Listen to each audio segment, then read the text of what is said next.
پر محمد وال محمد صلوات.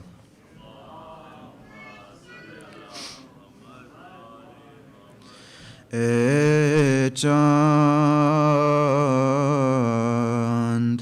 کربلا کے تو نے تو دیکھے ہوں گے اترے تھے اس زمیں پر عرش بری کے تارے.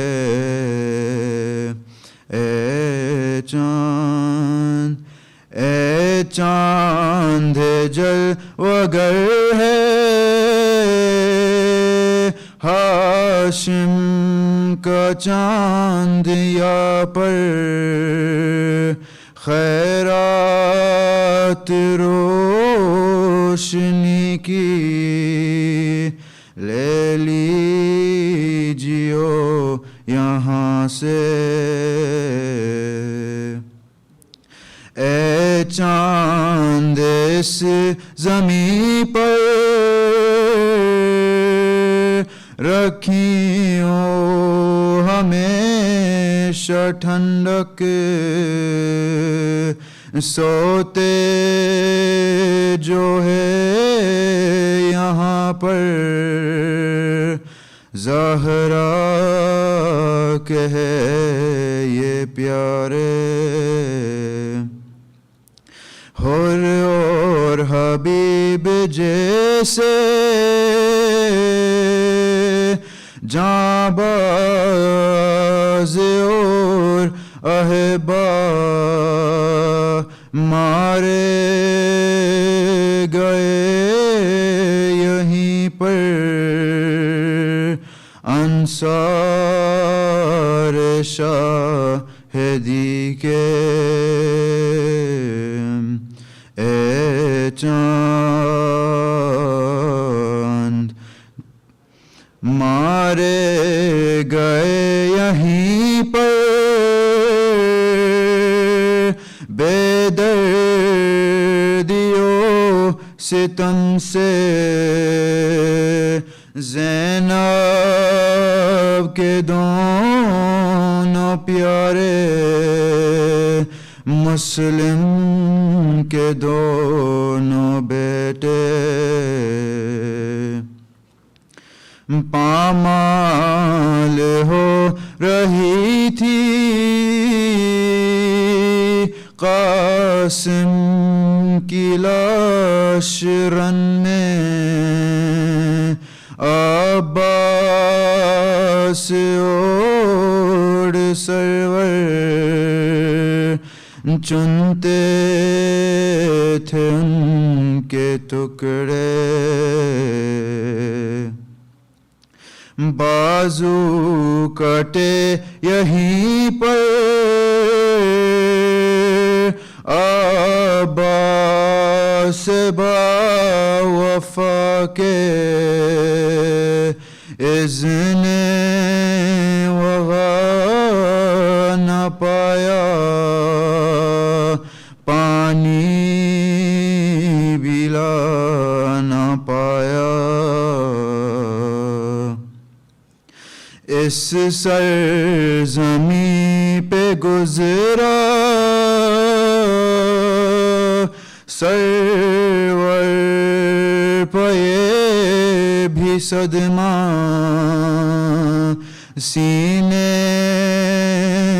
پکائی برچی ہم شکل مصطفیٰ نے پانی پلانے لائے ایک محل کا جو سرور کی غضب ملانے تیرے ستم لگا کے گردن چھدی پسر کی بازو چھدا پدر کا دونوں تڑپ تڑپ کر پیاسے جہاں سے گزرے اے چاند کربلا کے تو نے تو دیکھے ہوں گے اترے تھے اس زمیں پر عرش بری کے تارے اے چاند کربلا کے محمد وآل محمد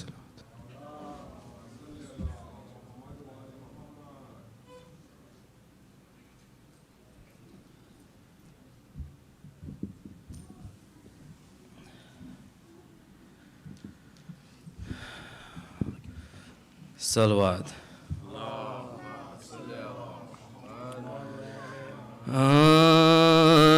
رن میں جب شیخ کی طرف سے حر دیدار آیا کس بشاعت سے اڑتا ہوا رہوار آیا گل ہوا سید مظلوم کا رہوار آیا جان سارے خلف حیدر جان سارے خلف تتخے نور سے رہا نظر آتا ہے جلوائے حضرت اللہ نظر آتا ہے جلوائے قدرت اللہ نظر آتا ہے یہ سکن سن کے پکارا پسر سعد شریف ہاں طرف دار شہیدی پہ چلے نیز و تیر لے کے حربوں کو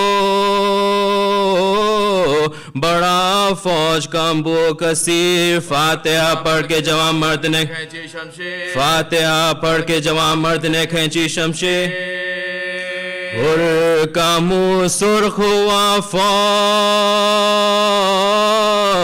ستم زرد ہوئی شعلہ تیغ سے بجلی کی چمک گرد ہوئی شعلہ تیغ سے بجلی کی چمک گرد ہوئی بڑھ کے فرماتے تھے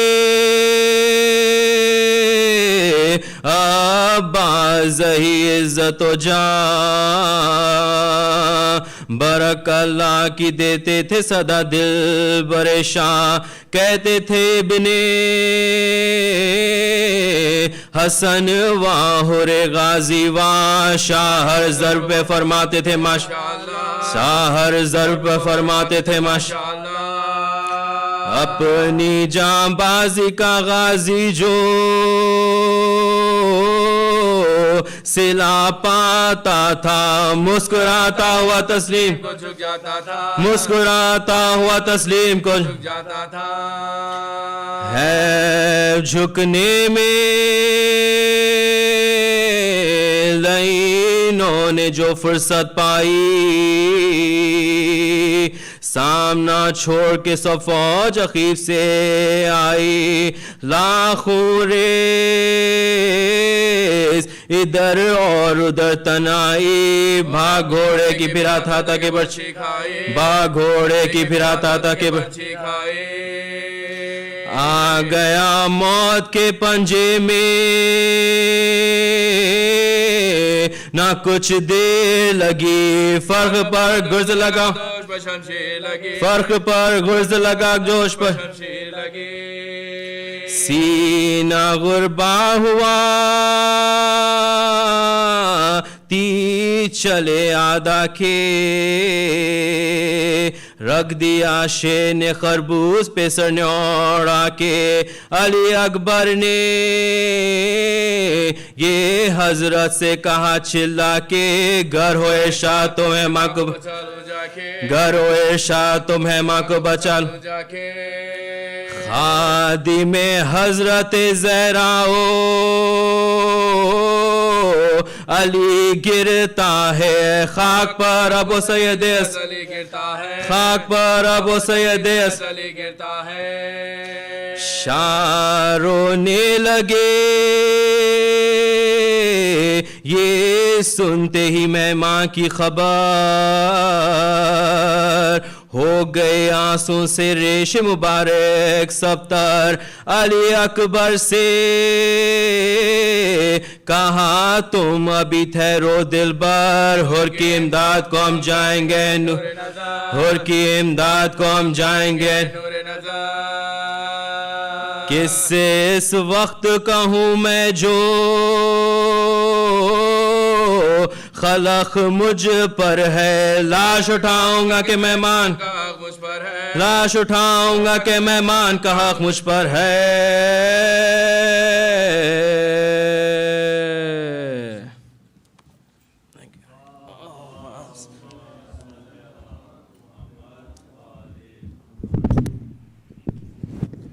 Assalamu alaikum. Let's begin with a loud salawat.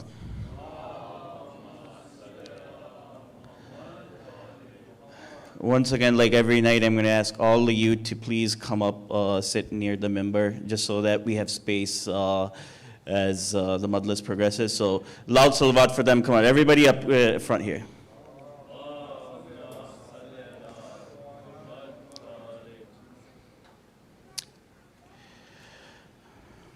So tonight is the 3rd of Muharram.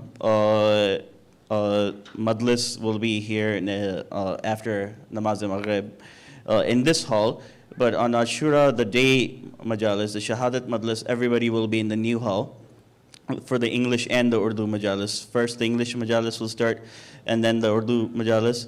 And then right after, in Sham-e-Ghariba, the Majlises will be in separate halls again. And the English Majlis will be back in the legacy hall for Sham-e-Ghariba.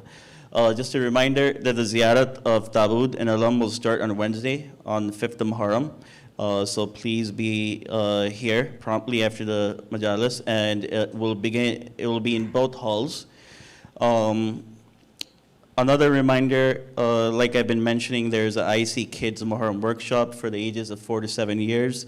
No registration is required, and Friday will be Hazrat Ali Asghar's day. So mothers are requested to bring your kids wearing iconic clothes of Hazrat Ali Asghar and also a red headband. Like I've been mentioning, the English Majalis will be broadcasted on the English YouTube channel. There are 2 different YouTube channels, one for the regular IEC programs and one for IEC English. So if you want to watch this afterwards, it will be uploaded over there.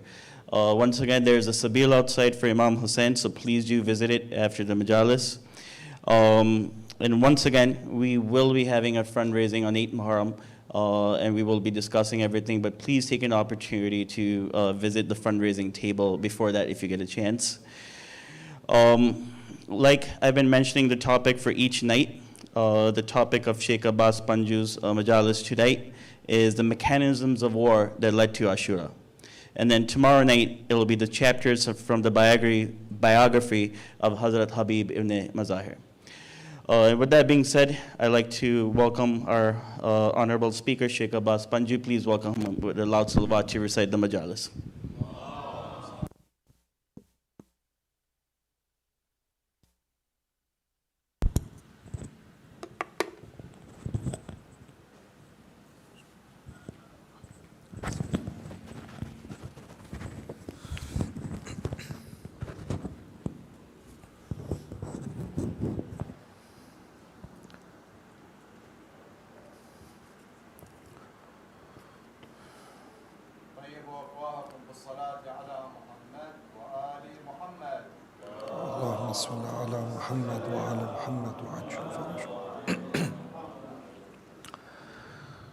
Ahibba'i, before we begin tonight's Majlis, is a request if we can recite Surah Al-Fatiha once and 3 times Surah Al-Ikhlas.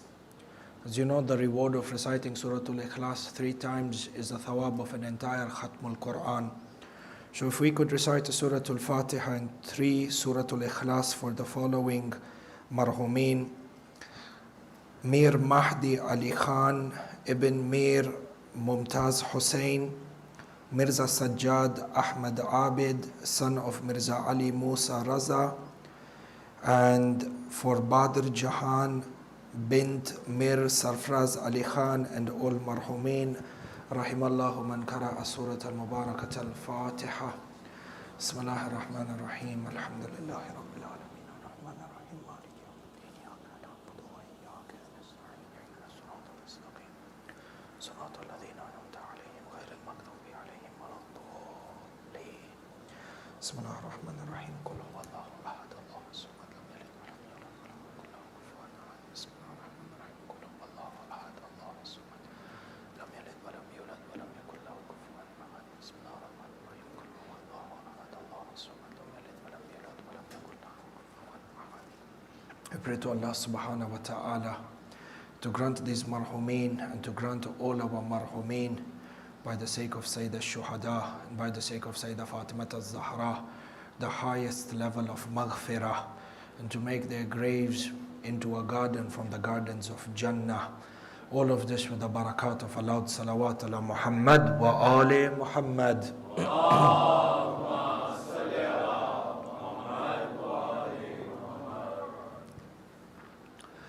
أعوذ بالله من الشيطان اللعين الرجيم. بسم الله الرحمن الرحيم. الحمد لله بارئ الخلائق الأجمعين، باعث الأنبياء والمرسلين،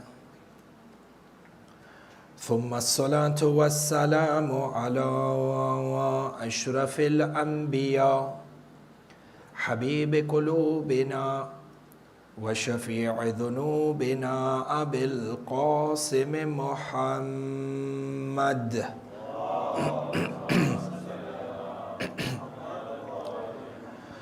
ثم الصلاة والسلام على أهل بيته الطيبين الطاهرين المعصومين المظلومين، لا سيما ولي الله الحجة ابن الحسن صاحب الأمر والزمان. اللهم صل على محمد وآل محمد وعجل فرجه.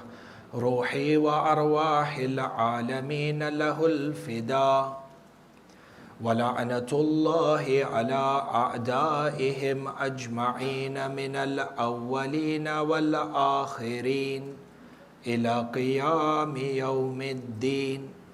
آمين رب العالمين. صلى الله عليك يا مولاي يا أبا عبد الله. صلى الله عليك يا مولاي يا أبا عبد الله. يا رحمة الله الواسعة ويا باب نجاة الأمة.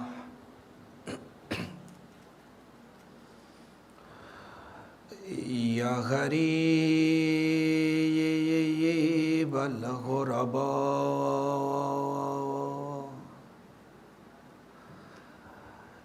يا مظلوم كربلاء، السلام على من جعل الله الشفاء في تربته. السلام على من الإجابة تحت قبته السلام على ساكن كربلاء فيا ليتنا ثم يا ليتنا كنا معكم سادتي يا سادتي فنفوز فوزا عظيما أما بعد. We're reciting a part of Ziyarat Ashura. لعن الله أمة قتلتكم ولعن الله الممهدين لهم بالتمكين من قتالكم. نوروا مجالسكم بذكر محمد وآل محمد.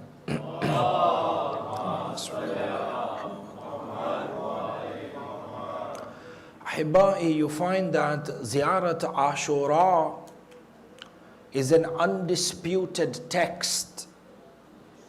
And the reality is that this Ziyarat Ashura is a hadith from the Hadith al-Qudsi that emanates from Allah Azza wa Jal, passed down from the Lord of the universe to Jibra'il, and from Jibra'il to Rasulullah, and from Rasulullah to Amir al-Mu'mineen, and from Amir al-Mu'mineen to Imam al-Mujtaba, and then to Sayyid al-Shuhada, and then to Imam al-Sajjad and Imam al-Baqir, until the time the Ma'soom Imam made the ziyarah public for the Shi'as of Ali Muhammad. And you find that Ziyarat Ashura in itself contains treasures of historical and ideological truths that then allow you to understand the reality of what happened in Karbala and what the revolution of Karbala actually stands for. Within this light, tonight I would like to examine, for tonight's Majlis, I would like to examine this particular verse of Ziyarat Ashura, whereby the Ma'soom Imam teaches us to say, لَعَنَ اللَّهُ أُمَّةً قَتَلَتْكُمْ وَلَعَنَ اللَّهُ الْمُمَحِّدِينَ لَهُمْ بِالتَّمْكِينِ مِنْ قِتَالِكُمْ. We will analyze this verse in two sections. The first part of this verse, لَعَنَ اللَّهُ أُمَّةً قَتَلَتْكُمْ, may the eternal damnation, la'na, be upon that nation that killed you. Number one, Ahibai, la'na and Tabara is a part of this deen. And Shi'ism is built on two particular foundations. One of them is Tawalla and one of them is Tabara. You cannot have Tawalla without Tabara in essence. And you find that not only is Tabara, by the way, by definition is disassociation. Disassociation from the enemies of Allah, disassociation from the enemies of Ahlul Bayt. And you find that Tabara is not only a founding stone of Tashayyu, but Tabara is the cornerstone of Islam as a religion. And Tabara is embedded within the Shahada. In fact, when you recite the Shahada, La ilaha illallah, this Shahada that is supposed to represent Tawheed in its entirety, La ilaha illallah, there is no God but Allah. This first part of your Shahada of Tawheed is actually Tabara, because you are disassociating from any other Lord except Allah subhanahu wa ta'ala.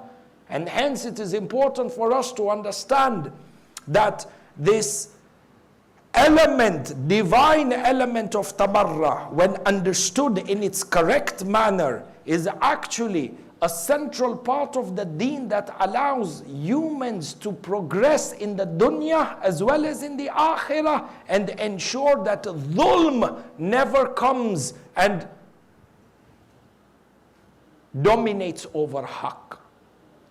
In either case, لَعَنَ اللَّهُ أُمَّةً قَتَلَتْكُمْ. May the eternal damnation be on the ummah that killed you. You are addressing who? Aba Abdullah al-Husayn. May the eternal damnation of Allah be upon the nation or the ummah that killed you. From here, our first point of contemplation is that in Ziyarat Ashura, the Ma'soom Imam uses the word ummah. La'na bi, eternal damnation on that ummah that killed you. Why did the Imam use the word ummah? And the Imam is only conveying the words of Allah subhanahu wa ta'ala, because Ziyarat Ashura is a hadithul Qudsi. So we have to ask ourselves, Ziyarat Ashura is that text that not only brings barakah in your daily life for the dunya as well as the akhirah. Shay bi shay yudhkar bayn al-qawsayn, in terms of the barakah of Ziyarat Ashura. Ahibba'i, in Karbala al-Muqaddas, there was a woman that was buried. Shia woman, she was buried. The Sheikh from the Hausa who went to recite the Salatul Mayyit and oversee the funeral and the burial of this lady, that night in his dream he sees this woman that in her grave, Sayyid al-Shuhada Aba Abdullah al-Husayn himself has come into the grave of this woman. And her grave is filled with nur. You get how scary is the first night in the qabr? Person doesn't know the deeds that I've done in the dunya. My sins are on my shoulders. I don't know my amal, my ibadat are accepted, not accepted. The darkness of the grave, Imam Sajjad says in his dua. At that time, Sayyid al-Shuhada came into the grave and illuminates the entire grave of the woman and welcomes this woman into Alam al-Barzakh. And as a result of Imam al-Husayn coming into this grave of this woman, visiting this woman in her grave, the presence of Imam al-Husayn, the command from Imam al-Husayn to the rest of the malaika was, anybody else who is buried in this graveyard, remove the adhab from them. The scholar woke up surprised, astonished, said, Shunai, what happened here? He went to the family of the marhuma. Is this woman a mujtahida? Was she an alima? No. Was she a hafidh al-Quran? No. Was she extreme in her ibadat? Was she fasting the entire year? No. He asked the children, what did she do? Do you know Imam al-Husayn himself has come to visit her in the grave last night? They said, our mother was a simple woman. And she abided by her wajibat and mustahabat here and there. But there is one thing that she did religiously. And that is recite the Ziyarat al-Ashura, the Ziyarah of Imam al-Husayn every night. فَهَذَا أَحِبَّائِ brings khair in your dunya before your barakah. Sarahatan, khair in your dunya. You will be perplexed that where this goodness and success in your life is coming from. Directions that you never imagined from the barakat of Ziyarat Ashura, which is a hadithul Qudsi. In any case, this Ziyarat Ashura, kalima, word by word, the person has to contemplate is the words of Allah Azza wa Jal. The Ma'soom Imam, through the words of Allah, says, لَعَنَ اللَّهُ أُمَّةً قَتَلَتْكُمْ. He uses the word ummah. Ummah, by definition, is an entire nation. May the eternal damnation of God be upon the nation that killed you. Ajib. Allah Azza wa Jal didn't say that la'na be on the people who killed you. He didn't say on the tribe that killed you. He didn't say on the sect that killed you. Allah subhanahu wa ta'ala says, La nation, on the entire nation that killed you. And from here we understand, Ahibai, that those who came together to wage war against Imam al-Hussein, the army of Yazid, was not made up of a few hundred people or a few thousand people. There were numbers in the masses, to the extent that the Lord of the universe in Ziyarat Ashura says it was an entire Ummah, an entire nation that waged war against Imam al-Hussein.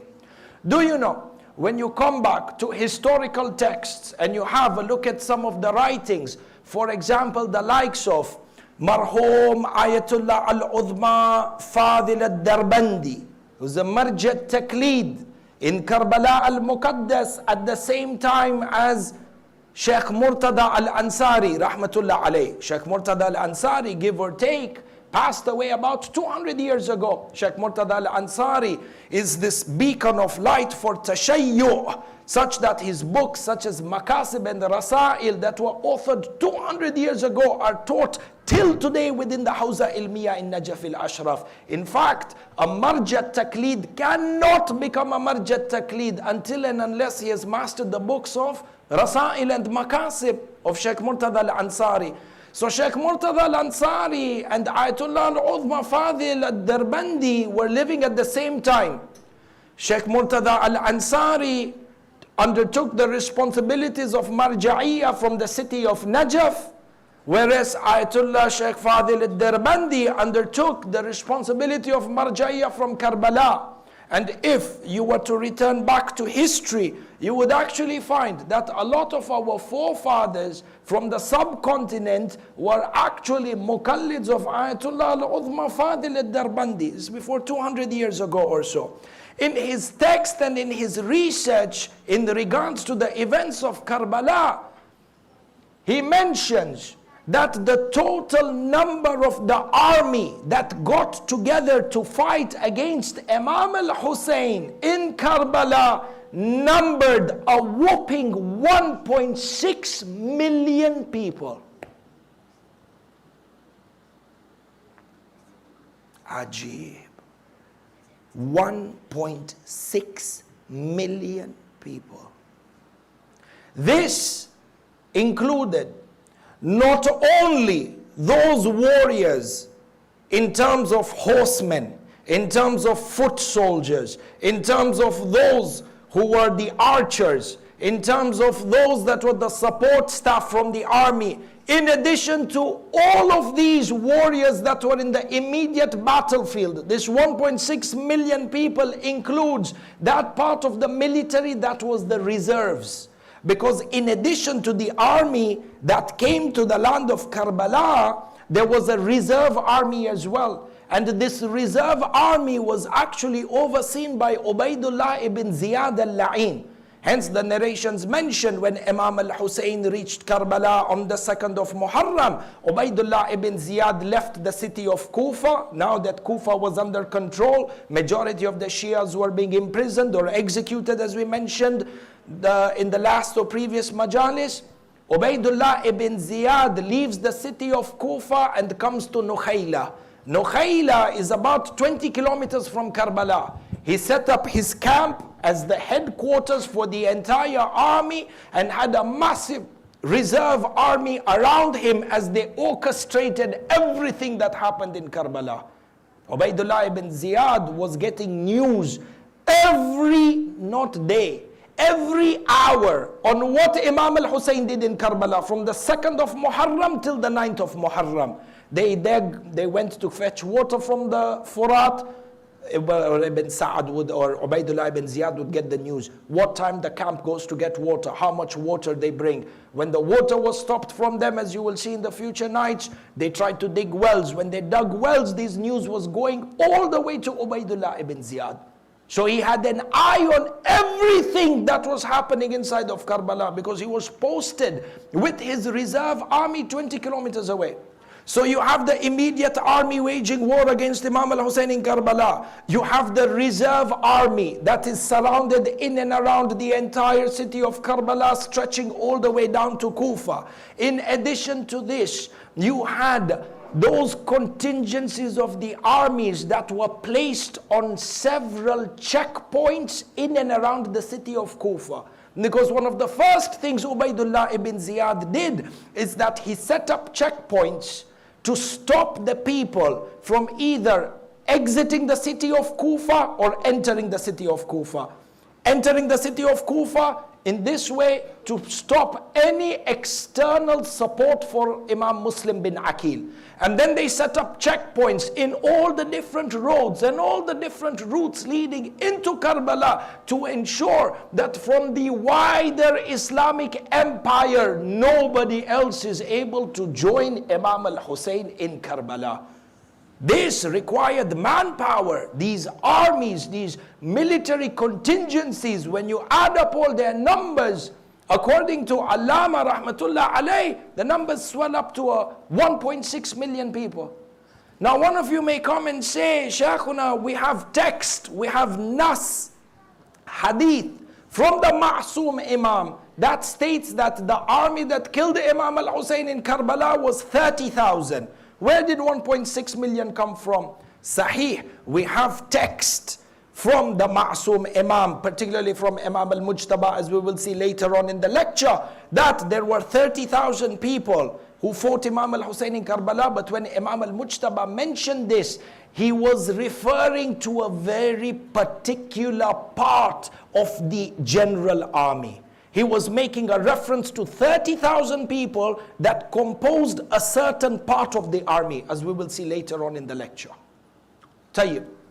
If you understand this, لَعَنَ اللَّهُ أُمَّةً قَتَلَتْكُمْ, the first thing you take from here is that those who rallied against Imam al-Hussein to wage war against him was an entire ummah. And the number of that army with all its reserves and everything else, 1.6 million. Tayyib. You come back to the verse of Ziyarat Ashura.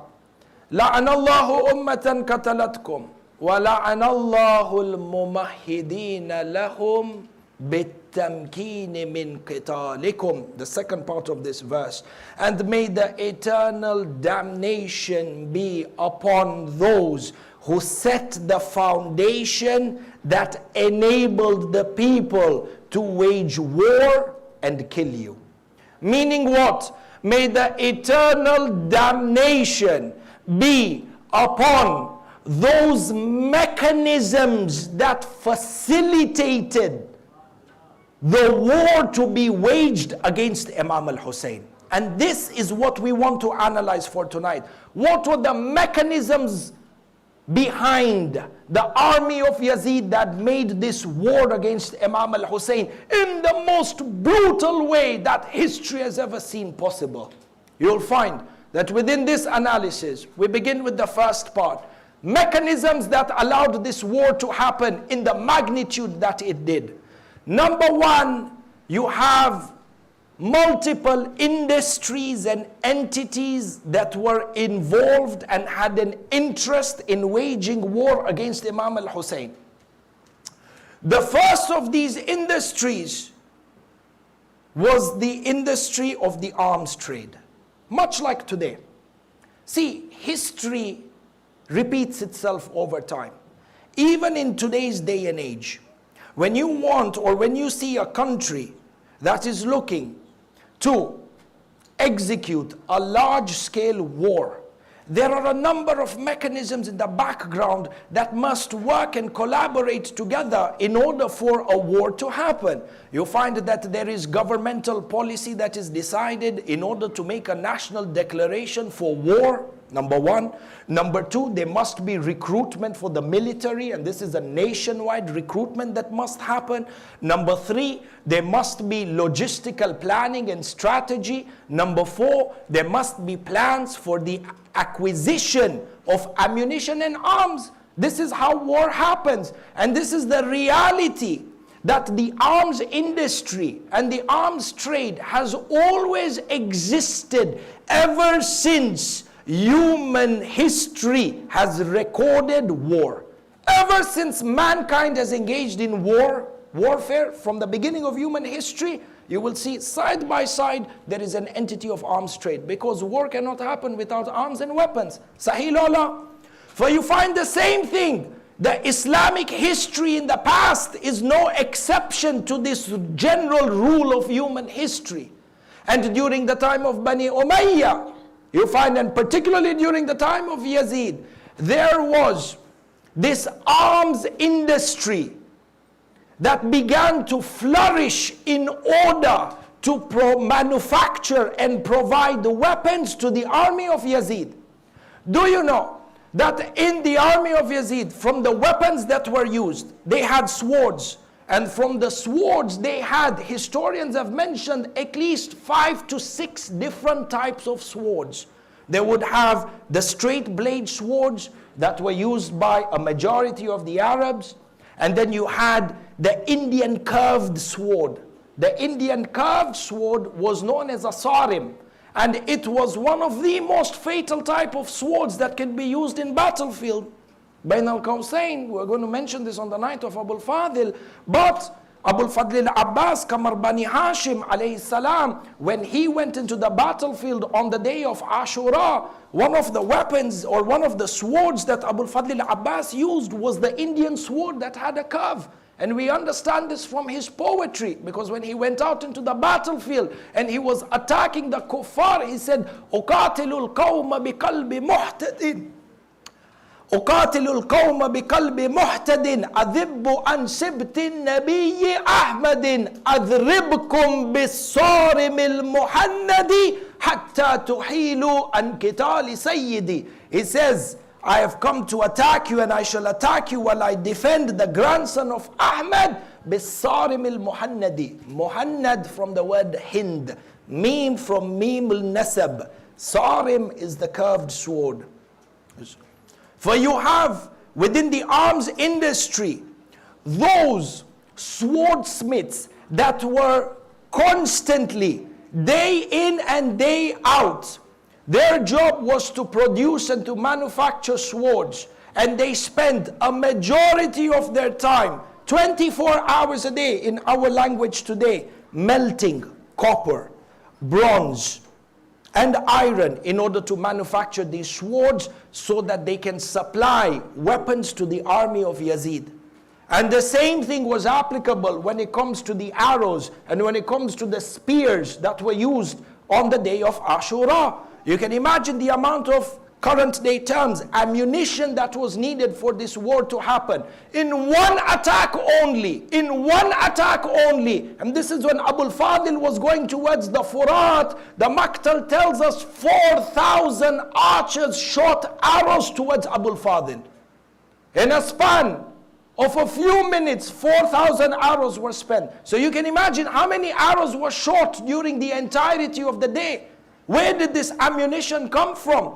And you know, in order to make an arrow, there is the part of the arrow which is made from wood, which means trees need to be chopped, they need to be made, or they need to be cut in the precise sizes of the arrows. The tips of the arrows are made from iron. This iron now needs to be melted in order to fit the size of the arrows, and the archers are in different ranks based on where they are placed within the military format. Where did all this come from? There was an arms industry that was working tirelessly from the 15th of Rajab, when Yazid al-La'in sat on the seat of Khilafah, all the way until the 9th of Muharram, to ensure that their army was sufficiently equipped in order to kill Imam al-Hussein. In fact, you have within the text known as Aslihat Ashura that there were people inside and outside the city of Kufa that actually changed their professions such that they could be a part of the arms industry, where there were a number of coal miners in and around the city of Kufa. Coal miners mean those who buy and sell coal for firewood, where they changed their professions, stopped selling coal, and instead what they began to do is they started to supply iron nails to the army of Yazid.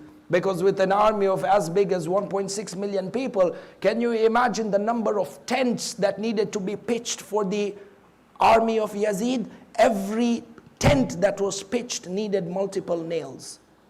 These people left their professions to go and find the iron and smolder them such that they are nails suitable for pitching tents. Books within the history say that they made a minting, if we could use this term, from supplying the army of Yazid.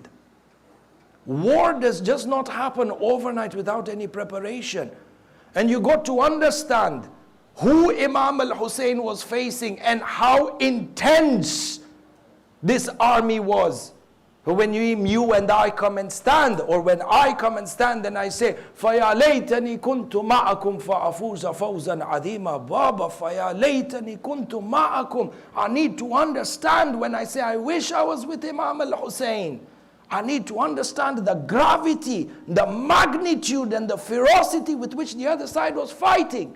And on the other hand, this also teaches us, do not be scared of numbers on the other side when you are with people like Imam al-Hussein. And this is what our goal is. For you have the arms industry that was working day and night for months upon months in order to supply the army of Yazid with weaponry in order to carry out this massacre on the day of Ashura. This is one. Number two, you come and you have a look at what were the factors of motivation within the army of Yazid. And you have to ask ourselves, Ahibbai, how is it that 1.6 million people were ready to wage war against Imam al-Hussein and shed his blood? How did the Ummah of Rasulullah deteriorate to such a level? And it has been only 50 years since the martyrdom of Rasulullah that the grandson of Rasulullah is being martyred, not by an outsider, but by the Muslims who recited Salat, by Muslims who fast, by Muslims who go for Hajj, Muslims who are Hafidh al-Quran. How did the Ummah get to this state? How did they make up this army? What was the makeup of this army? You find motivation to wage war against Imam al-Hussein, yani the composition of the army. Number one, you had a group of people within the army of Yazid that were motivated with nothing and nothing more than pure hatred for Ali Muhammad. Bughd, hatred in its most explicit and intense form. And an example of this was Sinan ibn Anas, la'anatullah alayh. Sinan ibn Anas, these are people that show you when you have hatred for Ali Muhammad, even the truth cannot help you anymore. Even the truth cannot guide you anymore. Do you know Sinan ibn Anas was that person who on the day of Ashura, when Imam al-Hussein fell from the Dhul Jannah, and he was by himself on the day of Ashura, Asr Ashura. When Imam al-Hussein fell from the Dhul Jannah, Sinan ibn Anas al-La'in was the first one who ran to Imam al-Hussein, and he pierced the chest of Imam al-Hussein with a spear. The area in the Maqtal is also recorded between the chest and the shoulder bone. He came and he launched a spear right into the body of Imam al-Hussein. And he had a sword with him. What did he do? He looked at Imam al-Hussein and he said something. He said, Wallahi, ahtazza ra'saka wa a'lam annaka ibn Rasulillah wa khayran nas aban wa umman. Sinan ibn Anas, when he stabbed Imam al-Hussein, he wanted to behead Sayyid al-Shuhada. He came walking towards Imam al-Hussein and he said to him, Wallah, qasam, I know, a'lam, I have ilm, I have yaqeen, I know that you are the grandson of Rasulullah. And I also know that your mother and your father are the best of people. But despite that, I am going to behead you. These are the type of people who are there in Karbala. Sinan ibn Anas were fueled with nothing but hatred towards Ali Muhammad. Wahid. Number two, you find that the composition of the army in addition to those people who had pure hatred for Ali Muhammad, you had that part of the army, in addition to their hate, they actually felt that coming out in war and waging war against Imam al-Hussein was their religious obligation and duty. Ajib. And we understand this from the hadith of Imam Hasan al-Mujtaba, salawatullahi wa salamuhu alayhi.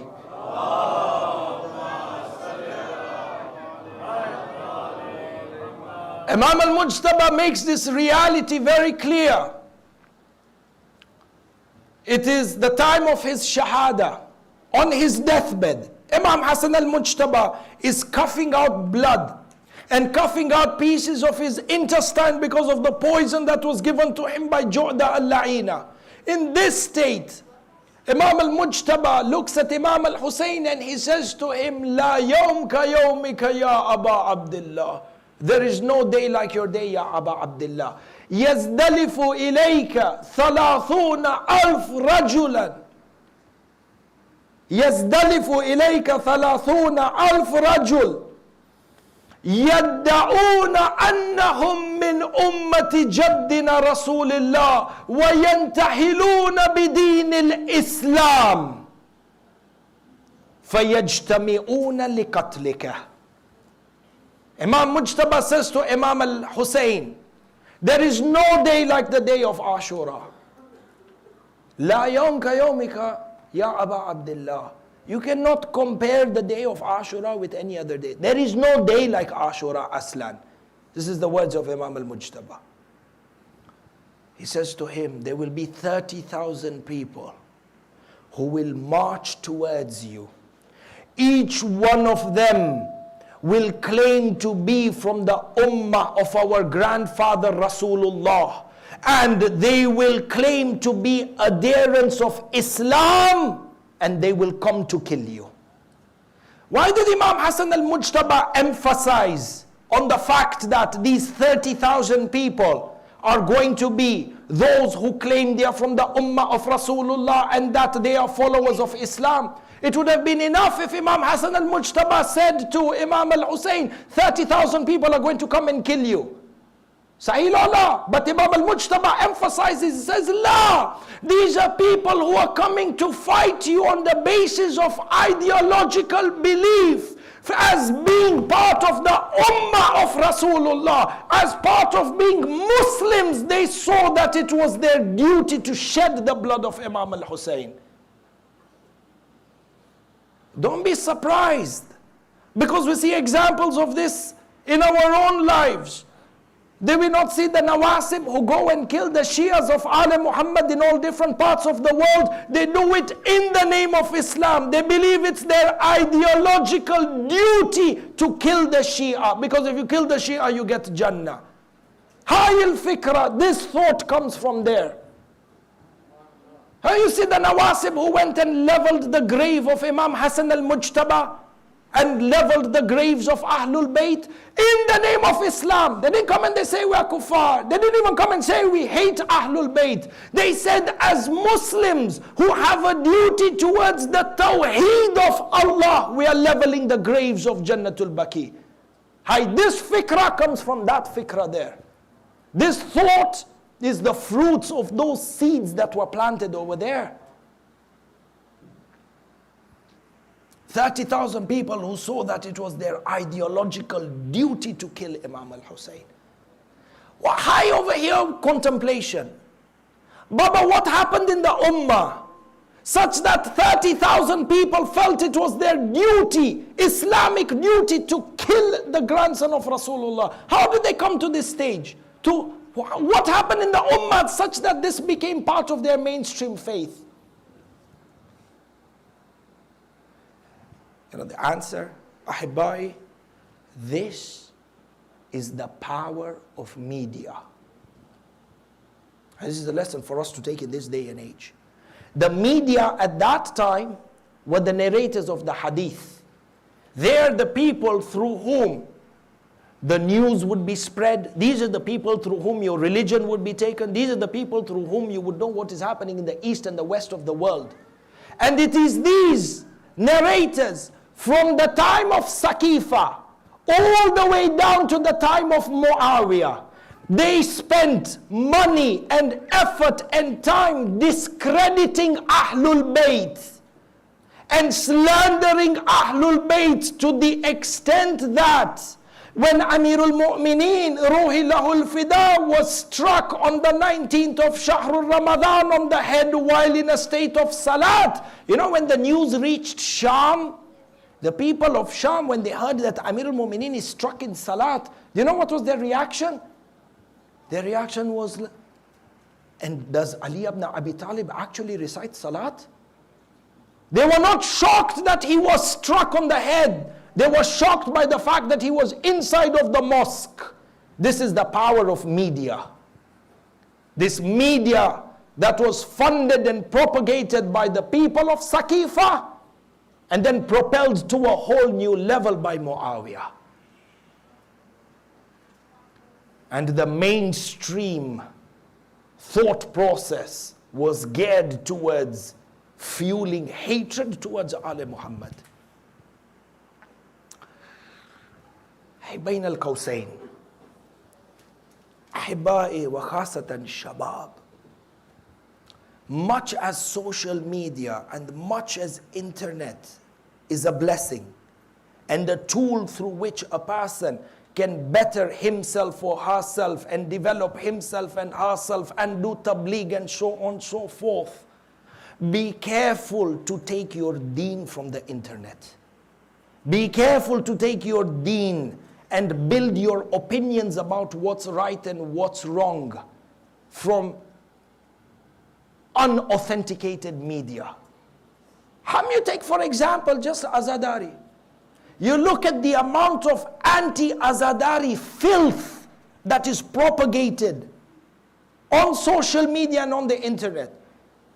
And those who propagate anti-Azadari values, they don't come to you as the Nawasib or as the Kuffar. Those ones are very easy to spot them and identify them and protect yourself from them. The problem is when anti-Azadari sentiments begin to emanate from within our own circles.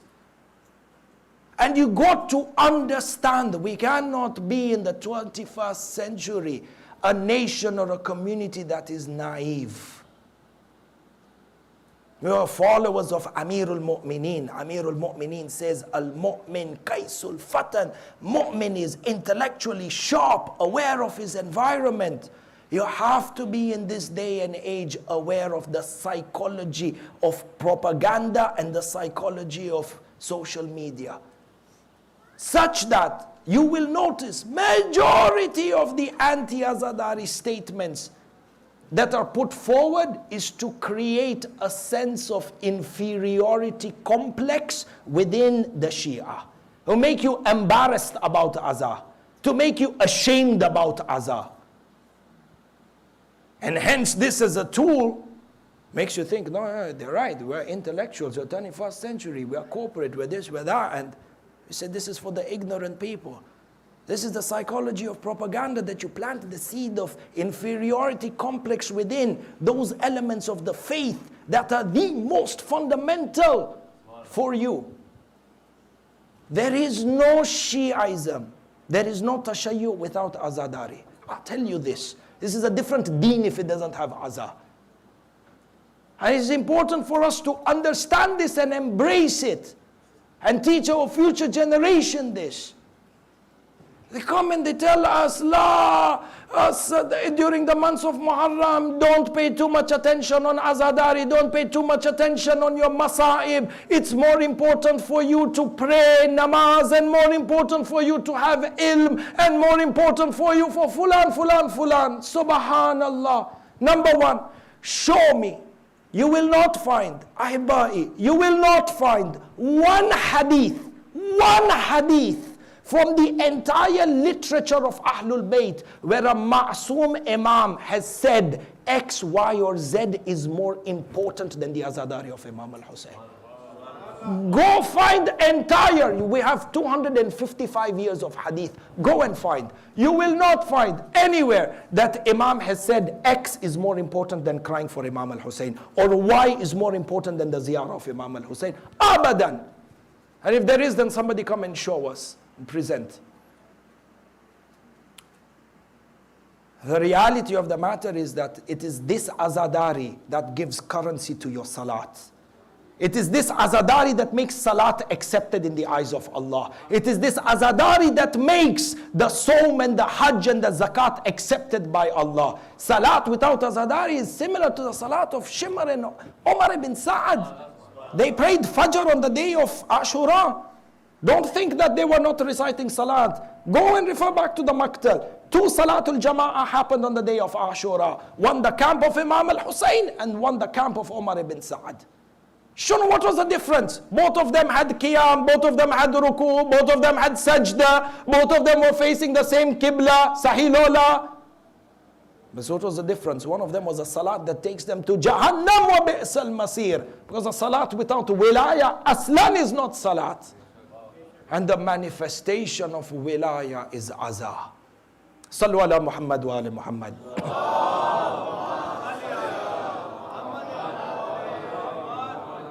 Shaythani, second thing, and I close the bracket, we move with the rest of our lecture. Even in matters outside of deen. Ahibai, as I said, social media is a fantastic tool for self-development and progress and spreading the word and interacting and X, Y, Z. But at the same time, do not be fooled. Do not be so naive to sell your soul to social media. In the sense that your perception about what is right and wrong in life, what is your perception about beauty, what is your perception about fashion, what is your perception about what a happy relationship is or not. Think a million times before you take these perceptions as your belief from social media. Because the system in itself is such that the same influences who are working day and night to sell you a version of what is beautiful and what is fashion and what is happiness, they themselves, the narrative that they are selling you, they themselves are not happy with that narrative. You look at some of, mashallah, you go and you have a look at the statistics in the last 3 or 4 years. How many of these influencers on social media actually went and committed suicide? And if you look at their social media accounts, you look at their accounts, you'll be like, mashallah, this one is so beautiful, this one has got all this fashion, this one was going on vacation 6, 7 times, and they've got selfies and pictures and madri shoe on the boat and under the boat and God knows what. And you think life is so happy. Subhanallah, next day they've gone and committed suicide. That version of happiness that they were selling you, they themselves were not content with it. And the reality is that they were depressed to the core with no outlet, no hope, except that they take their lives. Be careful of who you sell your soul to in terms of the beliefs that you carry. You are greater than this. You are from the Shias of Ali Muhammad and the Shias of Amir. And the kalam in this is a lot. Close our bracket, we move. But this is the power of media.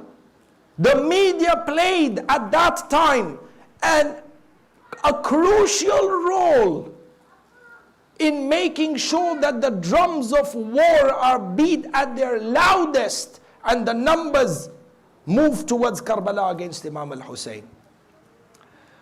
Number 3, you had those, and time is racing against us and our Masaib is also fairly long today. If we are a few minutes over, plus minus, I ask for forgiveness. I know it's a working day, but inshallah, the Maktal of Sayyid Hurr or Shaheed Hurr, we want to recite in its entirety, inshallah. So for a few minutes, plus minus, please forgive me, inshallah, and don't hold this against me. Sallu ala Muhammad wa ala Muhammad.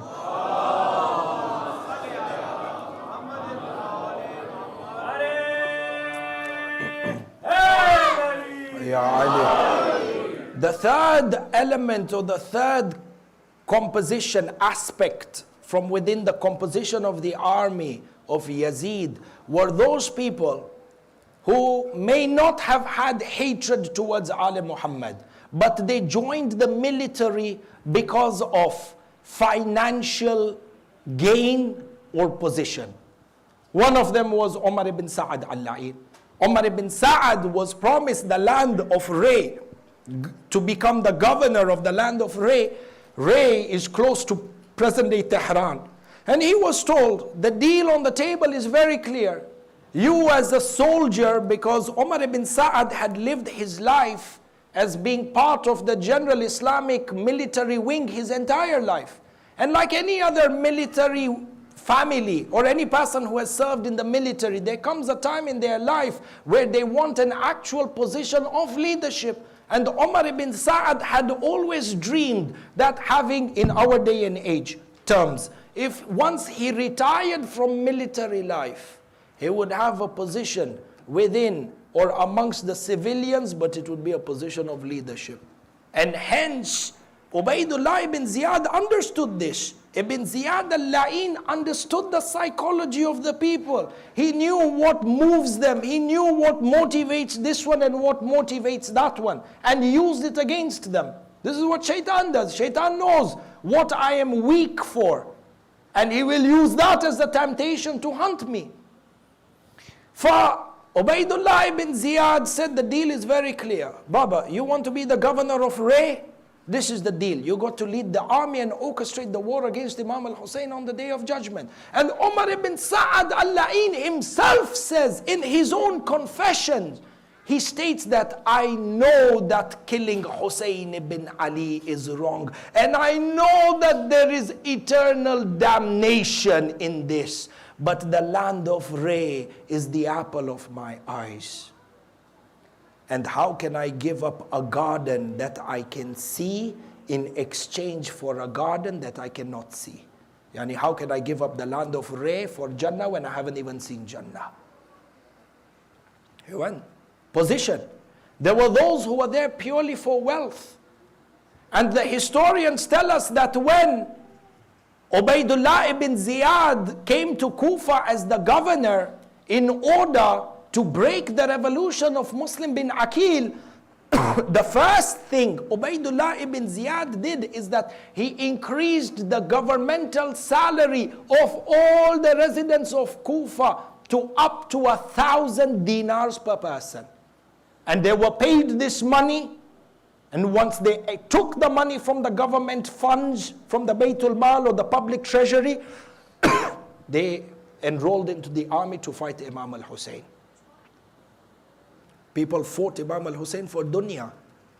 Don't think this is far-fetched. Today people, excuse me, people abandon Imam al-Hussein for dunya. Sallu ala Muhammad wa ala Muhammad.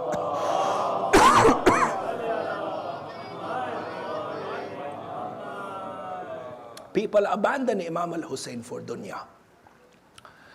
And then you have those, the last category of people. People, they were not there for the money. They were not there for position. They didn't even hate Imam al-Hussein. These were people who were forced into military service. Mandatory or compulsory military service.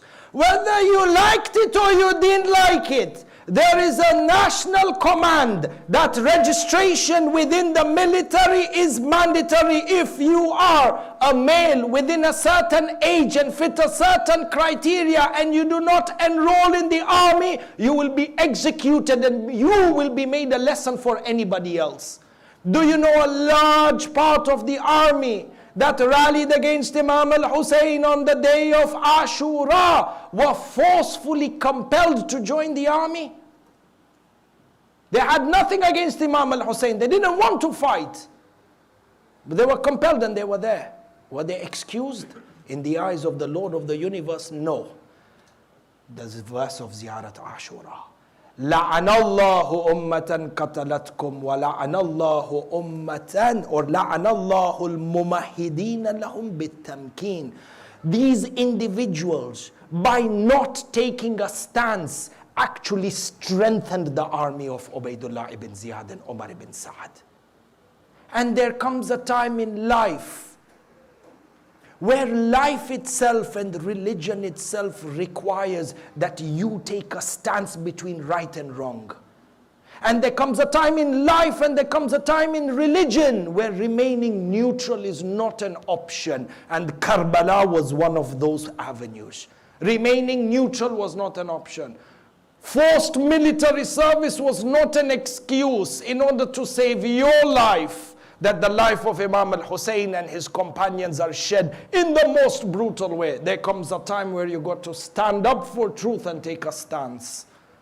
And these are the lessons that we need to take from Karbala to prepare ourselves when it comes to Imam al-Hujjah. Where a person may say, I may be a sinner in a million things in my life, but one thing that I will stand on and not compromise is my Imam. This is what we need to nurture within ourselves. Sallu ala Muhammad wa ala Muhammad.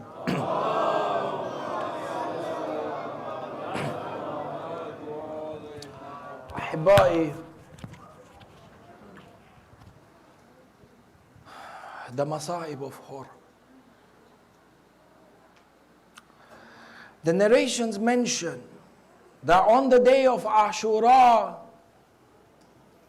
Imam al-Hussein, after leading the Salatul Fajr and arranging his army, the arrangement of the army, inshallah, we'll speak tomorrow on the night of Shaheed Habib ibn Madahir. When he arranged the army, Imam al-Hussein went into the middle of the Maidan and he delivered 2 khutbahs, admonishing the army of Umar ibn Sa'ad. And after this, Burayr gave a khutbah, and Zuhair ibn al-Kayn gave a khutbah. And after giving the khutbah, the army of Umar ibn Sa'ad was listening, and so was Hurr ibn Yazid al-Riyahi. And the Maqtal mentions that after Imam al-Hussein gave the khutbah and he saw that these people are not responding anymore, he cried out in the loudest of voices. Imam al-Hussein cried out, Hal min nasirin yansuruna. And in the background there are children who have been hungry and thirsty for 3 days, crying out, Al-Atash, Al-Atash. When Hurr saw this, and he saw that the war is going to happen, he went to Umar ibn Sa'ad. And he said to him, O Umar, are you really going to fight Hussein ibn Ali? Are you really going to wage war against him? Umar ibn Sa'ad replied and said, I shall wage war with him.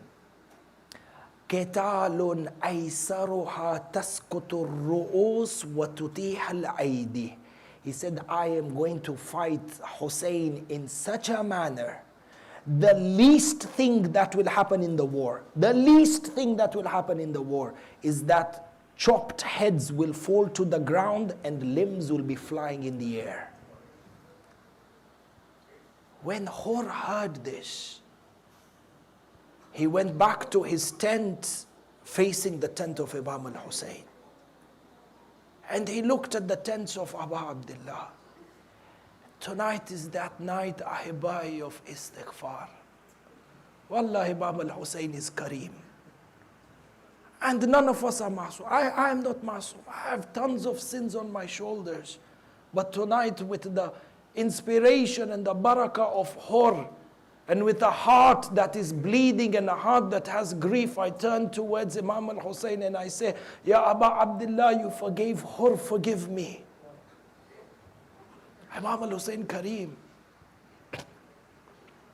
Hurr looks at the tents and he tells one of his companions, go and take your horse. Go and quench your horse's thirst.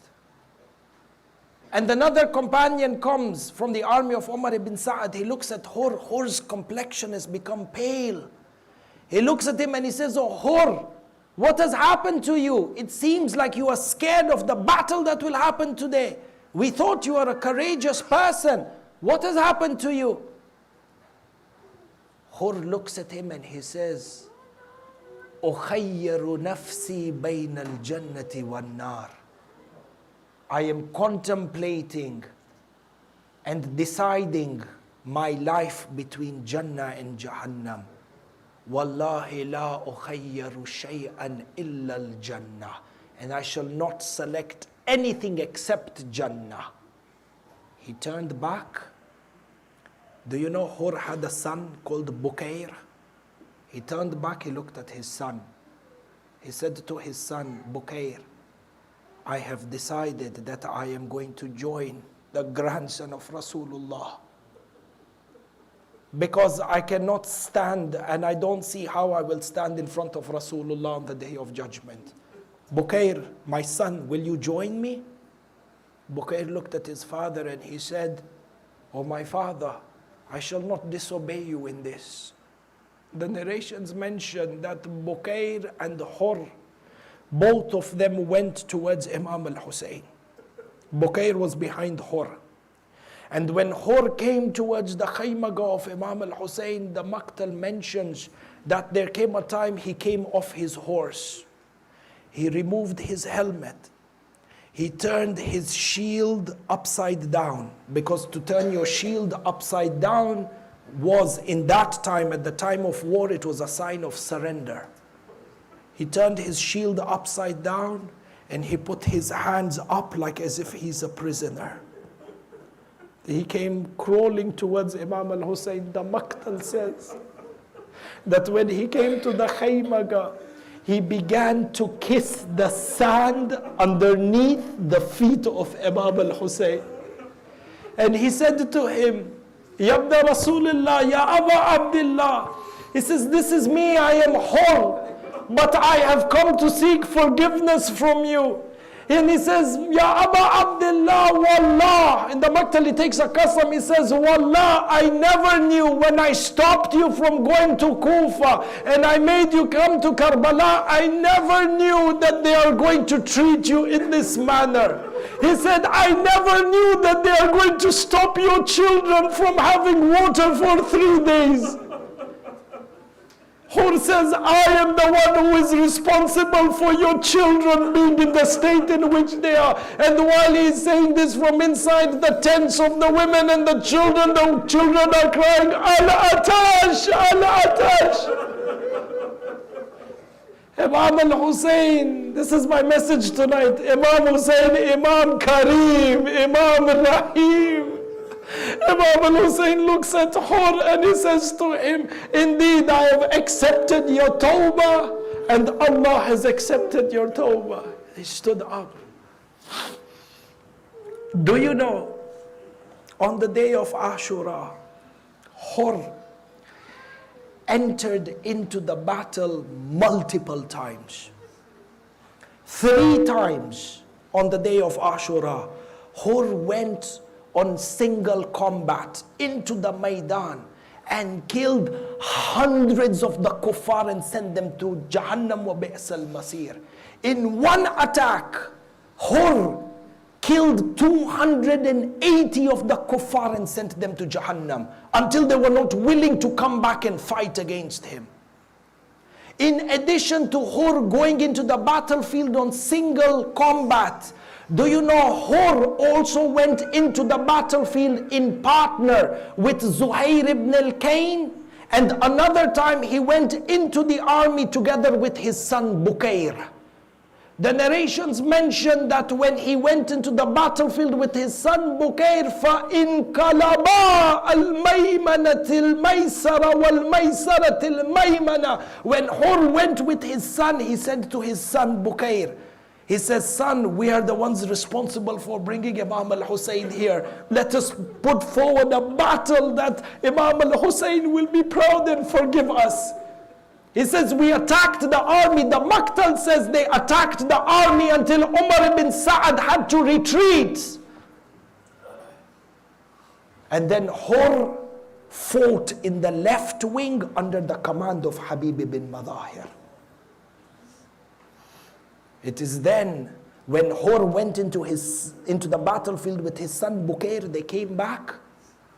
Bukair asked Imam al-Husayn one thing. He said, Ya Sayyidi, Ya Aba Abdullah, they've thrown the entire army back. Bukair came back. This will break your heart. Bukair comes back and he says to Imam al-Hussein, Aradayta bina? He said, are you happy with us now? Have you forgiven us because me and my father are responsible for you coming to Karbala? Imam al-Hussein kisses Bukair and he says to him, I and my Lord am pleased with you. Hurr now says to Bukair, go into the battlefield and sacrifice yourself for the son of Zahra. The narrations mention Bukair performed the jihad in a manner that he was shaheed. When he was shaheed, the rest of the companions, they brought Bukair back. When Hurr saw his son covered in blood killed, the narration mentions, you will not find in the Maktal that Hurr cried. Hurr didn't cry. When he saw the body of his son, he said, Alhamdulillah, waffaqaka. Praise be to Allah that you had the tawfiq to be sacrificed for Hussein. And in this manner, the Maktal narrates, after Salatul Dhuhr, on the day of Ashura, Hurr asks for permission from Imam al-Hussein to go into the battlefield for one final time. This is the final time Hurr goes into the battlefield. Before he goes into the battlefield, Hurr says to Imam al-Hussein, do you know, Ya Aba Abdullah, when I was leaving Kufa to come and stop you from entering into the city, when I was with my sword, I heard a voice behind me. I couldn't see anybody, but I heard a voice. And it said, Abshir ya Hurr bil Jannah. Oh Hurr, glad tidings, you are entering into Jannah. Hurr said, I looked behind, I didn't see anybody. He says, I thought this was maybe shaitan. Because even at that time, I thought to myself, how would I ever enter Jannah if I fight Hussein? Aba Abdullah, Imam al-Hussein says to him, oh Hurr, do you know who that was? That was Khidr. And he was giving you glad tidings because in this ilm of Allah, he knew that you will have the tawfiq of tawbah. And I give you glad tidings, you are entering into Jannah, Hurr. With this, Hurr had a smile on his face.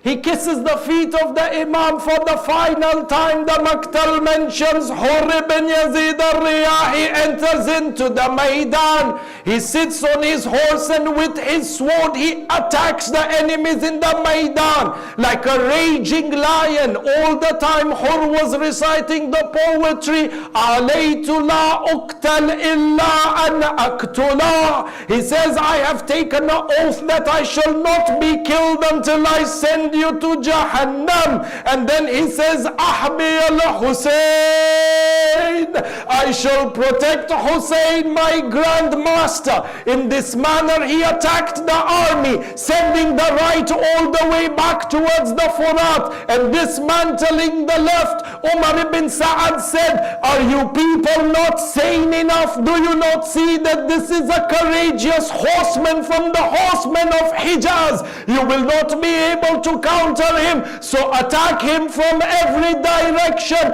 The Maktal says, فَرَشَقُوهُ بِالسِّعَى مِنْ كُلِّ جِهَادٍ. They began to shoot arrows from every direction onto Hurr. From the arrows that hit Hurr, there was one that pierced the chest of Hurr. Allah, Allah, there was another arrow that pierced the neck of Hurr. When that arrow pierced the neck, Hurr fell down from the horse. The Maktal says when he fell down from the horse, a la'in by the name of Ayyub came and he struck Hurr with a sword on the head. Wa musibata! Allah, Allah, Hurr fell down to the ground. He cried out, Assalamu alayka ya Aba Abdullah. The rest of the enemies began celebrating. The Maktal says the remaining companions of Imam al-Hussein brought the body of Hurr back towards the Khaymaga. Allah, they placed the body of Hurr in front of Imam al-Hussein. The narration mentions Imam al-Hussein sat next to Hurr. Imam al-Hussein sat next to her, and then he began to wipe the sand, and he began to wipe the blood on the head of Hurr, because the strike of Ayub was such that Hurr was bleeding. The narrations mention Imam al-Hussein looked at Hurr and he said that your mother was correct when she named you Hurr. فَأَنْتَ حُرٌّ فِي الدُّنْيَا وَحُرًّا فِي الْآخِرَةِ. You are Hurr and free in the dunya as well as in the akhirah. The blood was flowing from the head of Hurr. The Maktal mentions Imam al-Hussein removed the cloth like a handkerchief. This was a cloth, Ya Shia. Ya Shia, if you can hear this, 5 minutes of Masaib. Imam al-Hussein removed the cloth from his pocket. This was the cloth that was sewn by his mother, Sayyidah Fatima Zahra, and he tied it on the head of Hurr as a bandage. The narrations mention as soon as he tied the cloth of Sayyidah Fatima Zahra, the bleeding stopped.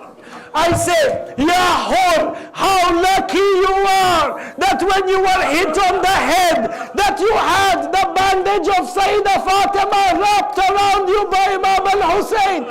But in a few hours, Sayyidah Shuhada will be in the Maktal. Sayyidah Shuhada will be in the Maidan. The narrations mention a la'in by the name of Malik ibn Nasr struck Imam al-Hussein with a sword on the head. The blood of Imam al-Hussein on his face and his beard.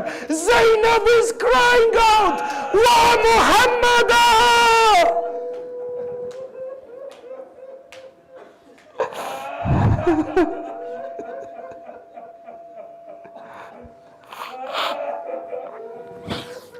Mata Hussein.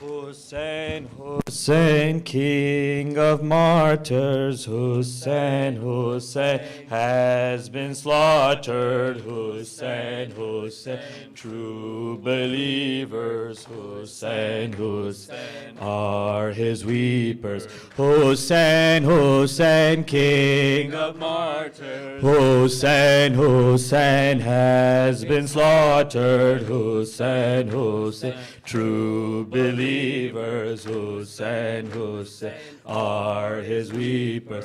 Hussein, Hussein, King of martyrs, Hussein, Hussein has been slaughtered, Hussein, Hussein, true believers, Hussein, Hussein are his weepers.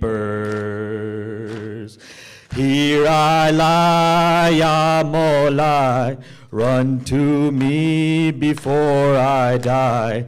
Oh, my uncle, there's my blood. Let me see you one last time. As I'm leaving, going further, I am seeing your murder. I'm a martyr sliced for you, to be sacrificed for you. Oh, there will be pains for you when no one remains for you. Hussein, Hussein, King of martyrs, Hussein, Hussein has been slaughtered, Hussein, Hussein, true believers, Hussein, Hussein are his weepers. Hussein, Hussein, King of martyrs, Hussein, Hussein has been slaughtered, Hussein, Hussein, true believers, Hussein, Hussein are his weepers. Why the pain, Ya Hussein? Why we die upon this plain? Where is Muhammad? Where is Qasim? Your soldiers so young have been slain. All the loved ones that you've carried, all the young ones you've buried. Now you've witnessed all your sons swear to you by the Quran. We will serve you on and on. Hussein, Hussein, Hussein John.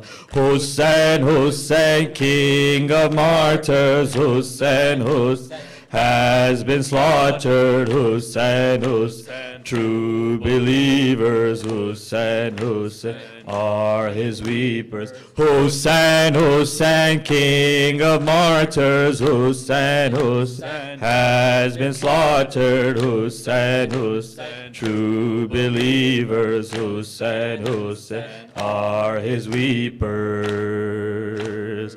Ya Abbas, Ya Abbas, you're the bravest of us.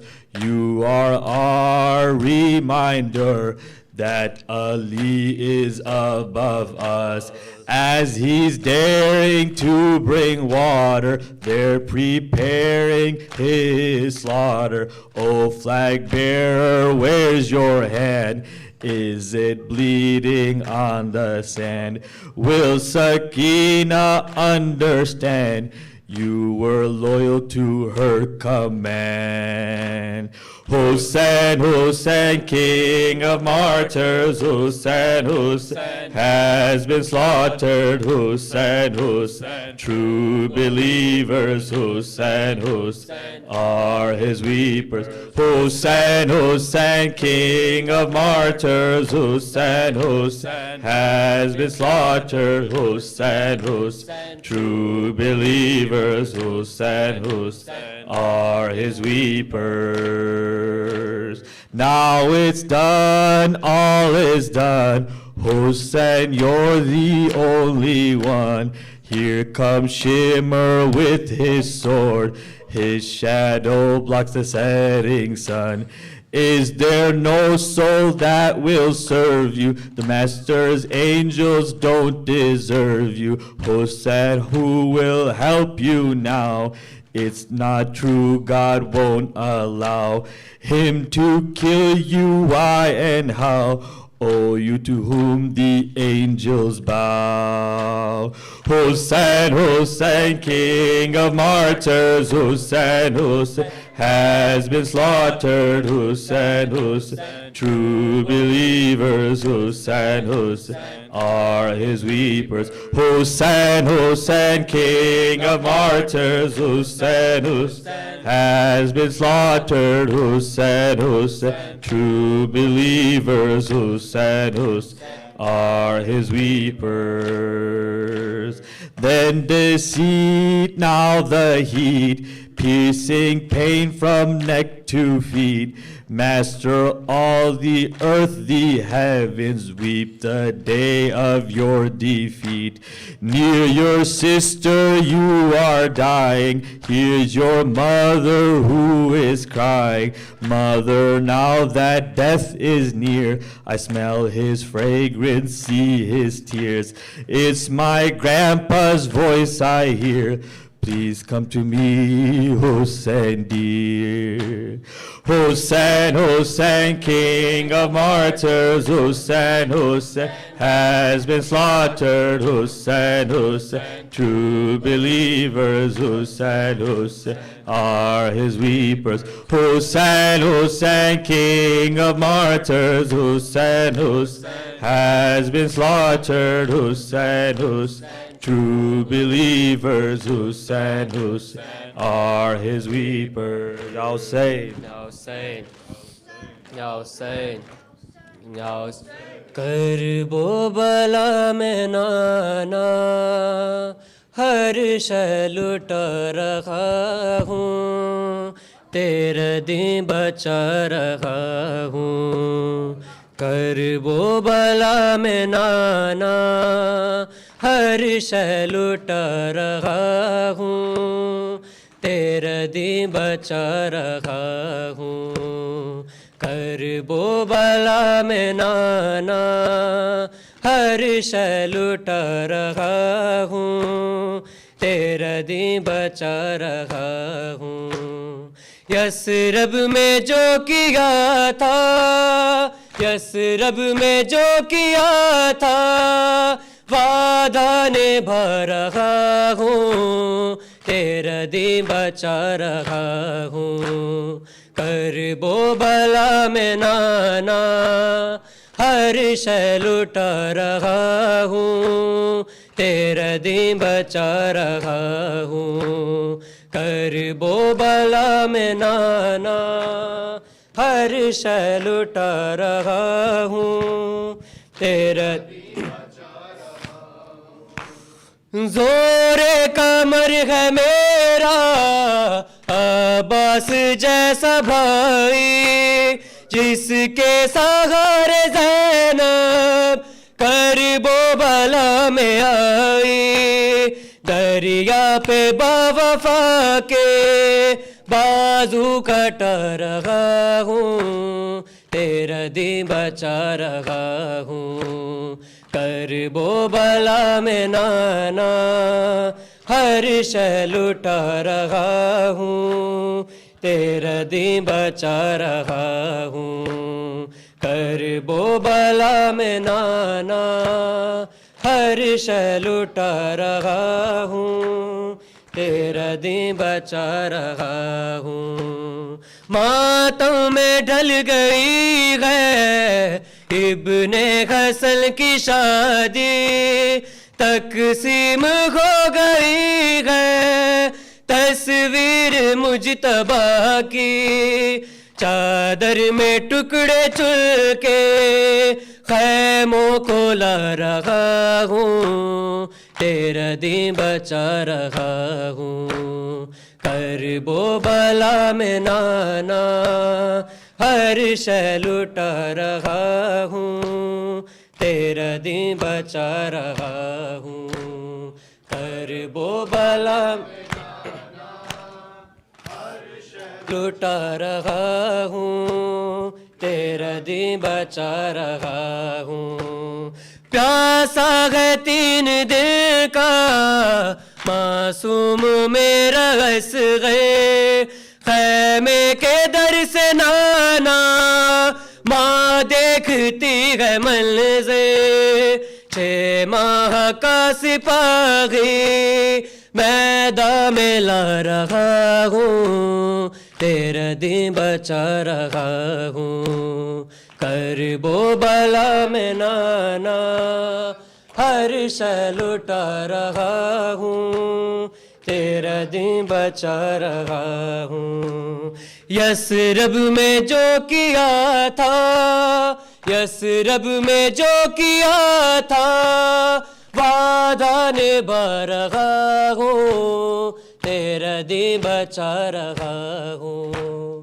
کرب و بلا میں نانا ہر شے لٹا رہا ہوں تیرا دین بچا رہا ہوں یا حسین یا حسین یا حسین یا حسین حسین حسین حسین حسین حسین حسین حسین اللہم صلی اللہ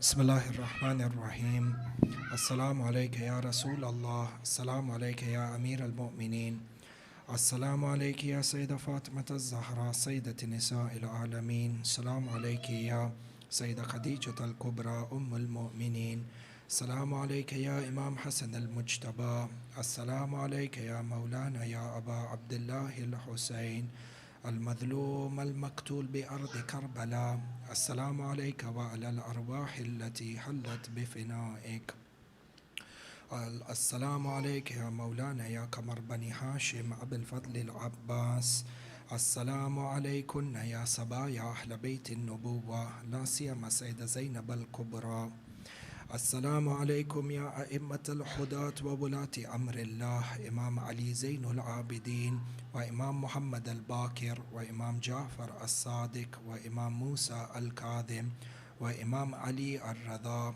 وإمام محمد الجواد وإمام علي الحادي وإمام حسن العسكري. السلام عليك يا مولانا القائم الحجة المنتظر المهدي. اللهم عجل لولينا الفرج واجعلنا من أنصاره وأشيائه ومن المستشهدين بين يديه، وبحقه اللهم اغفر لنا ذنوبنا وتقبل منا أعمالنا واشفي مرضانا وارحم موتانا وعجل له فرجه برحمتك يا أرحم